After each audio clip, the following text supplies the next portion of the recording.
ಸ್ನೇಹಿತರೆ ನಮಸ್ಕಾರ. ಯಾರೆಲ್ಲ ಗ್ರಾಮೀಣ ಪ್ರದೇಶದ ಕುಶಲಕರ್ಮಿಗಳು ಅಂದರೆ ಮರ ಕೆಲಸ ಮಾಡುವವರಾಗಿರ್ಬೋದು, ಗಾರೆ ಕೆಲಸ, ದೋಬಿ, ಕ್ಷೌರಿಕ ಹಾಗೂ ಕುಲುಮೆ ಕೆಲಸ ಮಾಡುತ್ತಿರುವ ಕುಶಲಕರ್ಮಿಗಳಿಗೆ ಒಂದು ಸಿಹಿ ಸುದ್ದಿ ಅಂತಾನೆ ಹೇಳ್ಬೋದು. ಅದೇನಂದ್ರೆ 2024-25ನೇ ಸಾಲಿನಲ್ಲಿ ಗ್ರಾಮೀಣ ಭಾಗದ ಕುಶಲಕರ್ಮಿಗಳಿಗೆ ಉಚಿತ ಟೂಲ್ ಕಿಟ್ಗಳನ್ನ ನೀಡುವ ಯೋಜನೆಗೆ ಅರ್ಜಿಗಳನ್ನ ಆನ್ಲೈನ್ ಮೂಲಕ ಆಹ್ವಾನಿಸಲಾಗಿದೆ. ಹೀಗಾಗಿ ಇವತ್ತಿನ ವಿಡಿಯೋದಲ್ಲಿ ಈ ಉಚಿತ ಟೂಲ್ ಕಿಟ್ಗಳನ್ನ ಪಡೆಯಲು ಕುಶಲಕರ್ಮಿಗಳು ಹೇಗೆ ಆನ್ಲೈನ್ ಮೂಲಕ ಅರ್ಜಿ ಸಲ್ಲಿಸಬೇಕು, ಯಾವೆಲ್ಲ ದಾಖಲಾತಿಗಳು ಬೇಕು ಮತ್ತು ಕೊನೆ ದಿನಾಂಕ ಯಾವುದು ಎಂಬುದರ ಬಗ್ಗೆ ಸಂಪೂರ್ಣವಾದ ಮಾಹಿತಿಯನ್ನು ಇವತ್ತಿನ ವಿಡಿಯೋದಲ್ಲಿ ನೀಡಲಿದ್ದೇನೆ. ಹೀಗೆ ಹೆಚ್ಚಿನ ಉಪಯುಕ್ತ ವಿಡಿಯೋಗಳನ್ನು ನೋಡಲು ನಮ್ಮ ಟೆಕ್ನಿಕಲ್ ತಪಸ್ ಯೂಟ್ಯೂಬ್ ಚಾನಲ್ ಮರೆಯದೆ ಸಬ್ಸ್ಕ್ರೈಬ್ ಮಾಡ್ಕೊಳ್ಳಿ ಮತ್ತು ಪಕ್ಕದಲ್ಲೇ ಕಾಣ್ತಿರೋ ಬೆಲ್ ಐಕನ್ ಪ್ರೆಸ್ ಮಾಡಿ ಅಂತ ಹೇಳ್ತಾ ಬನ್ನಿ ಹಾಗಾದ್ರೆ ಇವತ್ತಿನ ಮಾಹಿತಿಯನ್ನ ತಿಳಿದುಕೊಳ್ಳೋಣ. ಸ್ನೇಹಿತರೆ, ಮೊದಲಿಗೆ ನೀವು ಈ ವೆಬ್ಸೈಟ್ಗೆ ಭೇಟಿ ನೀಡಬೇಕಾಗುತ್ತೆ. ಈ ವೆಬ್ಸೈಟ್ ಲಿಂಕ್ ನಮ್ಮ ವಿಡಿಯೋದ ಕೆಳಗೆ ಡಿಸ್ಕ್ರಿಪ್ಷನ್ ಬಾಕ್ಸಲ್ಲೂ ಕೊಟ್ಟಿರ್ತೀನಿ, ನೀವು ಯೂಸ್ ಮಾಡಿಕೊಂಡು ಈ ವೆಬ್ಸೈಟ್ಗೆ ಭೇಟಿ ನೀಡಬಹುದು. ನಂತರ ನೀವಿಲ್ಲಿ ಗಮನಿಸಿರ್ಬೋದು ಟೂಲ್ ಕಿಟ್ಗಳು ಅರ್ಜಿ ಸಲ್ಲಿಸಲು ಇಲ್ಲಿ ಕ್ಲಿಕ್ ಮಾಡಿ ಅಂತ ಇದೆ. ಇದರ ಮೇಲೆ ಕ್ಲಿಕ್ ಮಾಡ್ಕೊಳ್ಳಿ.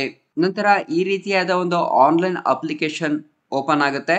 ನೀವಿಲ್ಲಿ ಗಮನಿಸಿರ್ಬೋದು 2024-25ನೇ ಸಾಲಿನಲ್ಲಿ ಗ್ರಾಮೀಣ ಕುಶಲಕರ್ಮಿಗಳಿಗೆ ಉಚಿತ ವೃತ್ತಿಪರ ಉಪಕರಣಗಳನ್ನು ಪಡೆಯಲು ಅರ್ಜಿ ಅಂತ ಒಂದು ಆನ್ಲೈನ್ ಅರ್ಜಿ ನಿಮ್ಮ ಮುಂದೆ ಓಪನ್ ಆಗುತ್ತೆ. ನಂತರ ಅರ್ಜಿದಾರರಿಗೆ ಪ್ರಮುಖ ಸೂಚನೆಗಳು ಅಂತ ಇದೆ. ಇದನ್ನ ನೀವು ಪ್ರಮುಖವಾಗಿ ಅರ್ಜಿ ಸಲ್ಲಿಸುವ ಮುಂಚೆ ಓದ್ಕೊಬೇಕಾಗುತ್ತೆ. ನೀವಿಲ್ಲಿ ಗಮನಿಸ್ತಾ ಇರ್ಬೋದು, ಅತಿ ಮುಖ್ಯವಾಗಿ ಸ್ವಯಂ ದೃಢೀಕರಿಸಿದ ಒಂದು ಪಾಸ್ಪೋರ್ಟ್ ಗಾತ್ರದ ಭಾವಚಿತ್ರ ಬೇಕಾಗುತ್ತೆ. ಅಂದ್ರೆ ನಿಮ್ಮ ಒಂದು ಪಾಸ್ಪೋರ್ಟ್ ಸೈಜ್ ಫೋಟೋ ಬೇಕಾಗುತ್ತೆ. ಅದನ್ನ ನೀವು JPG ಫಾರ್ಮೆಟ್ ಅಲ್ಲಿ ಸ್ಕ್ಯಾನ್ ಮಾಡಿ ಇಟ್ಕೊಬೇಕು. ನಂತರ ನಿಮ್ಮ ಜಾತಿ ಪ್ರಮಾಣ ಪತ್ರ ಕೂಡ ಇಲ್ಲಿ ಅಗತ್ಯವಿದೆ. ನಂತರ ಗ್ರಾಮ ಪಂಚಾಯತಿಯಿಂದ ದೃಢೀಕರಿಸಿದ ಪತ್ರ, ಅಂದ್ರೆ ಇದು ಗ್ರಾಮೀಣ ಭಾಗದ ಕುಶಲಕರ್ಮಿಗಳಿಗೆ ಮಾತ್ರ ಈ ಯೋಜನೆ ಇರೋದ್ರಿಂದ ನೀವು ನಿಮ್ಮ ಗ್ರಾಮ ಪಂಚಾಯತಿಯಿಂದ ನೀವು ಮರ ಕೆಲಸ ಮಾಡ್ತಾ ಇದ್ದೀರೋ ಅಥವಾ ಗಾರೆ ಕೆಲಸ ಮಾಡ್ತಾ ಇದ್ದೀರೋ, ದೋಬಿಯಾಗಿ ಕೆಲಸ ಮಾಡ್ತಾ ಇದ್ದೀರೋ, ಕ್ಷೌರಿಕರಾಗಿ ಕೆಲಸ ಮಾಡ್ತಿದ್ದೀರೋ ಎಂಬ ದೃಢೀಕರಣವನ್ನ ನಿಮ್ಮ ಗ್ರಾಮ ಪಂಚಾಯತಿಯಿಂದ ಪಡೆದುಕೊಳ್ಬೇಕಾಗತ್ತೆ. ನಂತರ ಪಡಿತರ ಚೀಟಿ ಕೂಡ ಬೇಕಾಗುತ್ತೆ, ರೇಷನ್ ಕಾರ್ಡ್. ನಂತರ ಮತದಾರರ ಗುರುತಿನ ಚೀಟಿ ಕೂಡ ಬೇಕಾಗುತ್ತೆ. ನಂತರ ವಿಕಲಚೇತನರ ಪ್ರಮಾಣ ಪತ್ರ, ಅಂದ್ರೆ ನೀವೇನಾದ್ರೂ ಅಂಗವಿಕಲರಾಗಿದ್ರೆ ಮಾತ್ರ ವಿಕಲಚೇತನ ಪ್ರಮಾಣ ಪತ್ರವನ್ನು ನಿಮ್ ಬಳಿ ಇಟ್ಕೊಬೇಕಾಗತ್ತೆ. ನಂತರ ಬ್ಯಾಂಕ್ ಪಾಸ್ಬುಕ್ ಕೂಡ ಬೇಕಾಗುತ್ತೆ. ಇಷ್ಟು ಮಾಹಿತಿಯನ್ನ ನೀವು ತಿಳಿದುಕೊಂಡ ನಂತರ ಈ ಕೆಳಗೆ ನೀವಿಲ್ಲಿ ಗಮನಿಸ್ತಾ ಇರ್ಬೋದು ಸೂಚನೆ ಅಂತ ಇದೆ. ಇದನ್ನ ಕೂಡ ಅತಿ ಮುಖ್ಯವಾಗಿ ನೀವು ಒಮ್ಮೆ ಓದ್ಕೊಬೇಕು. ಈ ಯೋಜನೆ ಅಡಿ ಸೌಲಭ್ಯವು ಗ್ರಾಮೀಣ ಪ್ರದೇಶದವರಿಗೆ ಮಾತ್ರ ಅನ್ವಯಿಸಲಾಗುತ್ತದೆ. ಅಂದ್ರೆ ನಾನು ಮೊದಲೇ ಹೇಳ್ದಂಗೆ ಯಾರು ಗ್ರಾಮೀಣ ಪ್ರದೇಶದ ಅಂದ್ರೆ ಗ್ರಾಮ ಪಂಚಾಯಿತಿ ವ್ಯಾಪ್ತಿಯಲ್ಲಿ ವಾಸ ಮಾಡ್ತಿದ್ದೀರೋ ಅಂಥವರಿಗೆ ಮಾತ್ರ ಇದು ಅನ್ವಯಿಸುತ್ತೆ.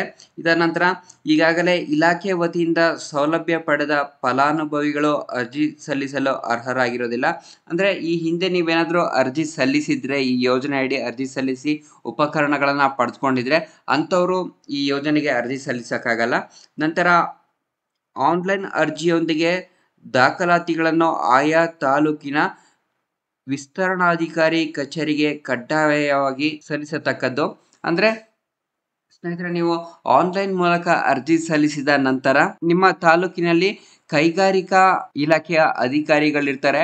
ಆ ಇಲಾಖೆಗೆ ನಿಮ್ಮ ಅರ್ಜಿಯನ್ನ, ಅಂದ್ರೆ ಏನು ನೀವು ಅರ್ಜಿ ಸಲ್ಲಿಸಿರ್ತೀರ, ಜಾತಿ ಪ್ರಮಾಣ ಪತ್ರ ಆಗಿರ್ಬೋದು, ಗ್ರಾಮ ಪಂಚಾಯತಿ ದೃಢೀಕರಣ ಆಗಿರ್ಬೋದು, ಇಷ್ಟು ಮಾಹಿತಿಯನ್ನ ನೀವು ಒಂದ್ ಸೆಟ್ ಜೆರಾಕ್ಸ್ ಮಾಡಿ ನಿಮ್ಮ ತಾಲೂಕಿನ ಕೈಗಾರಿಕಾ ಇಲಾಖೆಯ ಅಧಿಕಾರಿಗಳಿಗೆ ನೀಡಬೇಕಾಗತ್ತೆ. ನಂತರ ನೀವಿಲ್ಲಿ ಗಮನಿಸಿರೋದು ಮೊದಲಿಗೆ ಅರ್ಜಿದಾರರ ವಿವರಗಳು ಅಂತಿದೆ. ಮೊದಲಿಗೆ ನಿಮ್ಮ ಜಿಲ್ಲೆಯನ್ನ ಸೆಲೆಕ್ಟ್ ಮಾಡ್ಬೇಕಾಗತ್ತೆ. ಪ್ರಾರಂಭದಲ್ಲಿ ಈ 4 ಜಿಲ್ಲೆಗಳಿಗೆ ಮಾತ್ರ ಆನ್ಲೈನ್ ಅರ್ಜಿಯನ್ನ ಆಹ್ವಾನಿಸಿರುವಂತದ್ದು. ಮೊದಲಿಗೆ ನೀವು ಜಿಲ್ಲೆಯನ್ನ ಸೆಲೆಕ್ಟ್ ಮಾಡ್ಕೊಬೇಕಾಗತ್ತೆ. ನೀವಿಲ್ಲಿ ಗಮನಿಸ್ತಾ ಇರ್ಬೋದು, ನಿಮ್ಮ ಜಿಲ್ಲೆಗೆ ಆನ್ಲೈನ್ ಅರ್ಜಿಯನ್ನ ಸಲ್ಲಿಸಲು ಕೊನೆಯ ದಿನಾಂಕ 31/8/2024 ಎಂದು ಈಗಾಗಲೇ ಇಲಾಖೆ ತಿಳಿಸಿರುವಂತದ್ದು. 31/8 ಒಳಗೆ ನೀವು ಆನ್ಲೈನ್ ಮೂಲಕ ಅರ್ಜಿಯನ್ನ ಸಲ್ಲಿಸಬೇಕಾಗತ್ತೆ. ನಂತರ ನೀವು ಯಾವ ಯೋಜನೆಗೆ ಅರ್ಜಿ ಸಲ್ಲಿಸ್ತಿದ್ದೀರಾ ಅಂತ ನೋಡೋದಾದ್ರೆ ಕುಶಲಕರ್ಮಿಗಳಿಗೆ ಉಚಿತವಾಗಿ ಸುಧಾರಿತ ಸಲಕರಣೆಗಳ ಮೇಲೆ ಕ್ಲಿಕ್ ಮಾಡ್ಕೊಳ್ಳಿ. ನಂತರ ನಿಮ್ಮ ತಾಲೂಕಿನ ಹೆಸರನ್ನ ಕೂಡ ನೀವು ಇಲ್ಲಿ ಸೆಲೆಕ್ಟ್ ಮಾಡ್ಕೊಬೇಕಾಗತ್ತೆ. ನಂತರ ಯಾರ ಹೆಸರಲ್ಲಿ ಅರ್ಜಿ ಸಲ್ಲಿಸ್ತಿದ್ದೀರೋ ಅವರ ಹೆಸರನ್ನ ಇಲ್ಲಿ ಟೈಪ್ ಮಾಡ್ಕೊಳ್ಳಿ. ನಂತರ ಅವರ ತಂದೆ ತಾಯಿ ಅಥವಾ ಗಂಡನ ಹೆಸರು ಯಾರು ಒಬ್ಬರ ಹೆಸರನ್ನ ನೀವು ಇಲ್ಲಿ ಟೈಪ್ ಮಾಡಬೇಕಾಗತ್ತೆ. ನಂತರ ಅರ್ಜಿದಾರರ ಗ್ರಾಮ ಪಂಚಾಯಿತಿಯ ಹೆಸರನ್ನ ಇಲ್ಲಿ ಸೆಲೆಕ್ಟ್ ಮಾಡ್ಕೊಬೇಕಾಗತ್ತೆ. ನಂತರ ನಿಮ್ಮ ಲಿಂಗ ಅಂದರೆ ಜೆಂಡರನ್ನು ಕೂಡ ಇಲ್ಲಿ ಸೆಲೆಕ್ಟ್ ಮಾಡ್ಕೊಬೇಕು. ನಂತರ ನಿಮ್ಮ ಜಾತಿಯನ್ನು ಕೂಡ ಇಲ್ಲಿ ಸೆಲೆಕ್ಟ್ ಮಾಡ್ಕೊಬೇಕಾಗತ್ತೆ. ನಂತರ ನೀವು ಹುಟ್ಟಿದ ದಿನಾಂಕ ಡೇಟ್ ಆಫ್ ಬರ್ತನ್ನು ಕೂಡ ಇಲ್ಲಿ ಸೆಲೆಕ್ಟ್ ಮಾಡ್ಕೊಳ್ಳಿ. ಇದಾದ ನಂತರ ಯೋಜನೆಯ ವಿವರಗಳು ಅಂತ ಒಂದು ಕಾಲಮ್ ಇದೆ. ಇದರಲ್ಲಿ ಉಪಕರಣ ಪಡೆಯಲು ಇಚ್ಛಿಸುವ ವೃತ್ತಿ ಅಂತಿದೆ. ಇದರಲ್ಲಿ ಮರಗೆಲಸ, ಗಾರೆ ಕೆಲಸ, ದೋಬಿ, ಕ್ಷೌರಿಕ, ಕುಲುಮೆ ಅಂತ ಇದೆ.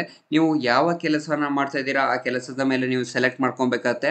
ನಂತರ ಬಹಳ ಮುಖ್ಯವಾಗಿ ಸ್ನೇಹಿತರೆ, ನೀವು ಯಾವಾಗಲೂ ಆನಲ್ಲಿ ಇಟ್ಕೊಂಡಿರುವಂತಹ ಮೊಬೈಲ್ ನಂಬರನ್ನು ಇಲ್ಲಿ ಎಂಟರ್ ಮಾಡ್ಕೊಳ್ಳಿ. ಏಕೆಂದರೆ ಈ ಯೋಜನೆಗೆ ಅರ್ಜಿ ಸಲ್ಲಿಸಿದ ನಂತರ ಯಾವಾಗ ಬೇಕಾದರೂ ನಿಮಗೆ ಅಧಿಕಾರಿಗಳು ಕರೆ ಮಾಡಿ ನಿಮ್ಮಿಂದ ಹೆಚ್ಚಿನ ಮಾಹಿತಿಯನ್ನು ಪಡೆದುಕೊಳ್ಳುವ ಸಾಧ್ಯತೆ ಇರುತ್ತದೆ. ಹಾಗಾಗಿ ಮೊಬೈಲ್ ಸಂಖ್ಯೆನ ಎಂಟರ್ ಮಾಡ್ಕೊಳ್ಳಿ. ನಂತರ ನಿಮ್ಮ ಇಮೇಲ್ ವಿಳಾಸ ಇದ್ದರೆ ಎಂಟ್ರಿ ಮಾಡಿ, ಅಥವಾ ಇಲ್ಲ ಅಂದರೆ ಇದೇನು ನೆಸೆಸಿಟಿ ಇಲ್ಲ. ನಂತರ ನಿಮ್ಮ ರಾಜ್ಯದ ಹೆಸರು, ನಂತರ ನಿಮ್ಮ ಸಂಪೂರ್ಣದ ವಿಳಾಸ, ಪಿನ್ ಕೋಡನ್ನು ಎಂಟರ್ ಮಾಡ್ಕೊಳ್ಳಿ. ನಂತರ ನಿಮ್ಮ ವಿದ್ಯಾರ್ಹತೆಯನ್ನು ಕೂಡ ಇಲ್ಲಿ ಸೆಲೆಕ್ಟ್ ಮಾಡ್ಕೊಬೇಕಾಗುತ್ತೆ. ನಂತರ ವಾರ್ಷಿಕ ಆದಾಯ, ನೀವೇನು ಕಂದಾಯ ಇಲಾಖೆಯಿಂದ ಆದಾಯ ಪತ್ರವನ್ನ ಪಡ್ಕೊಂಡಿರ್ತೀರೋ, ಇನ್ಕಮ್ ಸರ್ಟಿಫಿಕೇಟ್ನ ಪಡ್ಕೊಂಡಿರ್ತೀರೋ ಅದರಲ್ಲಿ ಆದಾಯ ಇರುತ್ತೆ, ಅದನ್ನ ಇಲ್ಲಿ ಎಂಟರ್ ಮಾಡ್ಕೊಳ್ಳಿ. ನಂತರ ಪ್ರಮಾಣ ಪತ್ರಗಳು ಅಂತಿದೆ. ನೀವು ವಿಕಲಚೇತನರಾಗಿರ್ತೀರಾ ಅಂದರೆ ಅಂಗವೈಕಲ್ಯ ಇದೆಯಾ ಅಂದರೆ ಇದೇ ಮೇಲೆ ಹೌದು ಮೇಲೆ ಕ್ಲಿಕ್ ಮಾಡಿ, ಅಥವಾ ಇಲ್ಲ ಮೇಲೆ ಕ್ಲಿಕ್ ಮಾಡಿ. ನೀವು ಆಯ್ಕೆ ಮಾಡಿರುವ ಕಸುಬಿನ ಕುಶಲಕರ್ಮಿಯಾಗಿದ್ದಲ್ಲಿ ಸಂಬಂಧಿತ ಗ್ರಾಮ ಪಂಚಾಯಿತಿ ಅಭಿವೃದ್ಧಿ ಅಧಿಕಾರಿಯವರಿಂದ ದೃಢೀಕರಣ ಪತ್ರ ಅಥವಾ ಕಾರ್ಮಿಕ ಇಲಾಖೆಯಿಂದ ವಿತರಿಸಿದ ಕುಶಲಕರ್ಮಿ ಗುರುತಿನ ಚೀಟಿ ಪ್ರತಿ, ಗ್ರಾಮ ಪಂಚಾಯಿತಿಯಿಂದ ಗ್ರಾಮ ಸಭೆ ಆಯ್ಕೆ ಪತ್ರ ಹೊಂದಿರೋ ಅಂತ ಕೇಳ್ತಿದೆ. ಅತಿ ಮುಖ್ಯವಾಗಿ ನೀವು ಇದನ್ನ ಪಡ್ಕೊಂಡ್ರೆ ಮಾತ್ರ ಅರ್ಜಿಯನ್ನ ಸಲ್ಲಿಸಕ್ಕೆ ಸಾಧ್ಯ. ಹೀಗಾಗಿ ಹೌದು ಮೇಲೆ ಕ್ಲಿಕ್ ಮಾಡಬೇಕಾಗುತ್ತೆ. ನಂತರ ಸ್ಥಳೀಯ ಸಂಸ್ಥೆಯಿಂದ ಪರವಾನಗಿ ಪತ್ರ, ಹೌದು ಮೇಲೆ ಕ್ಲಿಕ್ ಮಾಡ್ಕೊಳ್ಳಿ. ನಂತರ ನಿಮ್ಮ ಬಳಿ ಪಡಿತರ ಚೀಟಿ ಅಥವಾ ಮತದಾರರ ಗುರುತಿನ ಚೀಟಿ ಇದೆಯಾ ಇಲ್ವೋ ಅಂತ ಹೇಳಿದೆ, ಹೌದು ಅಥವಾ ಇಲ್ಲ ಮೇಲೆ ಕ್ಲಿಕ್ ಮಾಡ್ಕೊಳ್ಳಿ. ನಂತರ ಇಲ್ಲೊಂದು ಡಿಕ್ಲರೇಷನ್ ಇದೆ, ಇದನ್ನ ಪ್ರಮುಖವಾಗಿ ನೀವು ಇದನ್ನ ಓದ್ಕೊಬೇಕಾಗುತ್ತೆ. ಇದನ್ನ ಓದ್ಕೊಂಡ ನಂತರ ಐ ಅಗ್ರಿ ಮೇಲೆ ಕ್ಲಿಕ್ ಮಾಡಿಕೊಂಡು ಈ ಕೆಳಗೆ ಕಾಣ್ತಿರುವ ಕ್ಯಾಪ್ಚರ್ ಅನ್ನ ಇಲ್ಲಿ ಎಂಟರ್ ಮಾಡಿಕೊಂಡು ಕೊನೆಗೆ ಫೈನಲ್ ಆಗಿ ಸಬ್ಮಿಟ್ ಮೇಲೆ ಕ್ಲಿಕ್ ಮಾಡ್ಕೊಳ್ಳಿ. ಫೈನಲ್ ಆಗಿ ಕ್ಲಿಕ್ ಮಾಡಿದ ನಂತರ ನೀವೇನು ಅರ್ಜಿ ಸಲ್ಲಿಸಿರ್ತೀರೋ ಅದಕ್ಕೆ ಒಂದು ಎಕ್ನಾಲಜ್ಮೆಂಟ್ ಬರುತ್ತೆ. ಆ ಎಕ್ನಾಲಜ್ಮೆಂಟ್ನ ಪ್ರಿಂಟನ್ನು ತೆಗೆದುಕೊಂಡು ನೀವು ನಿಮ್ಮ ಹತ್ತಿರ ಇರುವ ಕೈಗಾರಿಕಾ ಅಭಿವೃದ್ಧಿ ಇಲಾಖೆಗೆ ಭೇಟಿ ನೀಡಿ ಈ ಅರ್ಜಿಯನ್ನ ಅವರಿಗೆ ಕೊಟ್ಟು ನೀವು ಅರ್ಜಿ ಸಲ್ಲಿಸಿರುವ ಬಗ್ಗೆ ಮಾಹಿತಿಯನ್ನ ತಿಳಿಸಬೇಕಾಗತ್ತೆ. ಸೊ ಸ್ನೇಹಿತರೆ, ಇದಾಗಿತ್ತು ಹೇಗೆ ಗ್ರಾಮೀಣ ಪ್ರದೇಶದ ಕುಶಲಕರ್ಮಿಗಳು ಉಪಕರಣಗಳನ್ನು ಪಡೆಯಲು ಆನ್ಲೈನ್ ಮೂಲಕ ಅರ್ಜಿ ಸಲ್ಲಿಸಬೇಕು ಎಂಬ ಬಗ್ಗೆ ಸಂಪೂರ್ಣವಾದ ಮಾಹಿತಿನ ತಿಳಿಸಿದ್ದೀನಿ. ಇವತ್ತಿನ ವಿಡಿಯೋದಲ್ಲಿ ಏನೇ ಡೌಟ್ಸ್ಗಳಿದ್ರು ಕಾಮೆಂಟ್ ಮೂಲಕ ತಿಳಿಸಿ, ಮತ್ತು ನನ್ನ ಇನ್ಸ್ಟಾಗ್ರಾಮ್ ಲಿಂಕನ್ನು ಕೂಡ ಡಿಸ್ಕ್ರಿಪ್ಷನ್ ಬಾಕ್ಸಲ್ಲೂ ಕೊಟ್ಟಿರ್ತೀನಿ. ನೀವು ಯೂಸ್ ಮಾಡಿಕೊಂಡು ನನ್ನ ಕ್ವಶನ್ಸ್ಗಳನ್ನ ಕೇಳ್ಬೋದು. ಹೀಗೆ ಹೆಚ್ಚಿನ ಉಪಯುಕ್ತ ವಿಡಿಯೋಗಳನ್ನು ನೋಡಲು ನಮ್ಮ ಟೆಕ್ನಿಕಲ್ ತಪಸ್ ಯೂಟ್ಯೂಬ್ ಚಾನಲ್ನ ಮರೆಯದೆ ಸಬ್ಸ್ಕ್ರೈಬ್ ಮಾಡ್ಕೊಳ್ಳಿ. ವಿಡಿಯೋ ಇಷ್ಟ ಆಗಿದ್ರೆ ಒಂದು ಲೈಕ್ ಮಾಡಿ, ಸಪೋರ್ಟ್ ಮಾಡಿ ಅಂತ ಹೇಳ್ತಾ ಮುಂದಿನ ವಿಡಿಯೋದಲ್ಲಿ ಸಿಗೋಣ. ನಮಸ್ಕಾರ.